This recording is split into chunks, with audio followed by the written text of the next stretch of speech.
हम मौजूद है अमरोहा के हसनपुर नगर के रहरा अड्डे पर, जहां पर मेरे साथ राष्ट्रीय अध्यक्ष जी मौजूद हैं। क्या नाम है इनका? क्या नाम है आपका?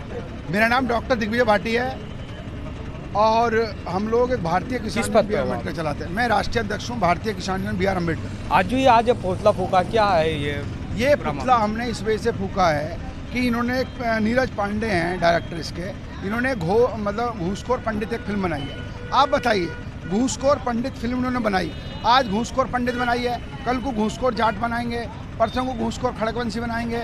इस तरीके से ये सारी बिरादरियों को अपमानजनक शब्द देकर उनको जो है गलत दिशा में ले जाने का काम कर रहे हैं। अगर रिलीज हुई तो क्या करेंगे? अगला रिलीज अगर होती है ये तो भारतीय किसान यूनियन बी आर अम्बेडकर के 17-18 जिलों में हमारी यूनियन चल रही है, सारे कार्यकर्ता इकट्ठे होकर के हम लोग नीरज पांडे जो मुंबई में रहता है उसके घर के आगे टेंट लगा के धरना देने का काम करेंगे। जैसे आप हसनपुर विधानसभा में जगह जगह गाँवों में पानी में बैठते हैं, क्या इससे क्या संदेश देना चाह रहे हैं? ये पानी में बैठकर हम संदेश देना चाहते हैं। एक तरफ तो योगी जी कहते हैं कि भाई हमारा सरकार बहुत अच्छा काम कर रही है।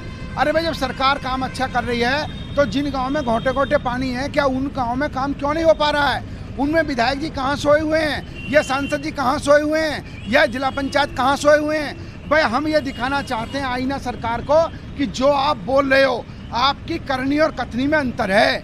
घोटे घोटे पानी जिन गांव में है, हम उन गांव में लेटेंगे भी, नहाएंगे भी और उन गड्ढों में भैंसें बनवा के उन्हें नहाने का काम करें। जैसे मान्य जी ने एक गांव गोद ले रखा था, उसमें खाट बिछा गए, तो उससे क्या देखिए, हम लोग उन्होंने गोद ले रखा था। अब एक बात बताओ, जो गाँव विधायक ने गोद ले रखा हो, चाहे कोई भी विधायक हो, किसी विधानसभा का हो, अभी इसी गांव का रुखालू गांव था, वो किसी विधायक जी ने गोद ले रखा है। आप बताओ, गोद लिया हुआ गांव, वहाँ के लोग इतने परेशान, घोटे घोटे पानी, खाट बिछा के मजबूर हो गए बैठने को। जब पानी घरों में बैठ गया, घरों में चला गया, तो जाहिर सी बात है खाट निकाल के लोग हमारे साथ पानी में बैठ गए। अगले मुद्दे क्या रहेंगे आपके? जैसे अगले मुद्दे हमारे लाइट को लेकर के, रास्तों को लेकर के, विधवा पेंशन, 60 साल पेंशन, जिनके मकान कच्चे हैं वो मिलने चाहिए। जो सरकार ने नीति निकाल रखी है वो नीति गरीबों को उनकी वो मिलनी चाहिए। जैसे यहाँ पर जमीनें गंगा एक्सप्रेस के निकट क्या कहा, जमीनें साथ, जबकि वहाँ पर रेट हैवी हैं, उसके बारे में जमीनों को लेकर के किसी भी कीमत पे मोर्गेज नहीं होने देंगे।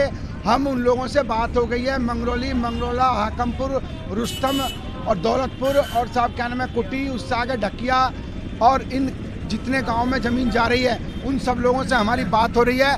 हम एक भी इंच ज़मीन सरकार को नहीं देंगे। हम भूख हड़ताल, अनशन और धरना देने का काम करेंगे। ऐसा चर्चा का विषय बना हुआ है कि आप विधानसभा के चुनाव में भी आ सकते हैं, जैसे 2027 का मामला है। इसमें क्या दिक्कत है? अरे, जनता की आवाज़ उठाएं, हम जनता की आवाज़ उठा रहे हैं। हम कोई मरीज, कोई कहीं भर्ती हो मरीज, उसकी आवाज़, 60 साल की विधवा पेंशन की, रास्तों की, बिजली की, सड़क की, तो चुनाव लड़ने में क्या दिक्कत है? भाई, चुनाव भी तो वही लड़ता है जो समाज से भी हो। समाज से भी हम कर रहे हैं। पिछले 1 साल का रिकॉर्ड दिखा लो, अगर किसी पार्टी के लोगों ने हमसे ज़्यादा काम किया हो तो वो हकदार है टिकट के। विधायक बनकर आप और लोगों का क्या सही है? अरे, फिर विधायक एक बार बनते हैं, फिर देखना, यहाँ कोई सड़क कच्ची नहीं मिलेगी, न लाइट की समस्या मिलेगी, न पानी की मिलेगी। जैसे अखिलेश यादव से भी अभी पूर्व में मिले, क्या उन्होंने आश्वासन दिया? आश्वासन उन्होंने पूर्ण दिया है। उन्होंने ये कहा है कि हम सर्वे कराएंगे और सर्वे में जिसका नाम आएगा हम उसको टिकट देंगे। सर्वे में ये नहीं किसी की सिफारिश चलेगी। अब क्या, जिसका सर्वे में नाम आएगा, जो लगातार मेहनत करेगा, लोगों के बीच में रहेगा, टिकट उसका। मेरे साथ मौजूद थे बी आर अम्बेडकर के राष्ट्रीय अध्यक्ष मोहम्मद तालिब, JK 24/7 अमरोहा।